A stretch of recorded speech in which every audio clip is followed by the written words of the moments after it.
Hello, good morning guys! Kumusta kayong lahat? Ayan, may nabili akong isda, sapsap. Di ko alam kung anong luto. First time ko siyang bumili ng ganito. Parang lang, nainganyo ako. Nakikita ko lang siya na dry. Tapos may kasama siya. Oh. Parang natakot-takot naman itong isda na to. Ayan no, o diba? Ano to, whale ba yan? Whale ba yan? Whale ba? Paano naman katakot-takot to? Na hindi maintindihan. Oh. Ano kaya luto nito, guys? Gagawin ko siya. Ay, walang power yung kamay ko. Ay, walang power. Oh my God. Walang power yung aking kamay, guys. Ayan, kung saan-saan na napunta yung mga isda ko. Ayan. Lo. Comment nga, guys, kung anong masarap na luto nito. Ayan.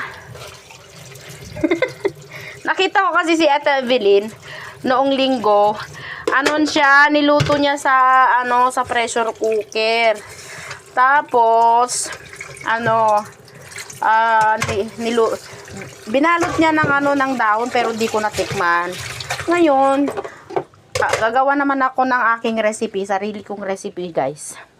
Ayan, ganyan lang bang paglinis sa isda na yan. Tapos, ang gagawin ko ngayon is, nilinisan ko na yung dahon na binili. Ay! Wala na talagang power yung kamay ko, guys. O, diba? Tingnan mo naman. Wala na talagang power yung kamay ko.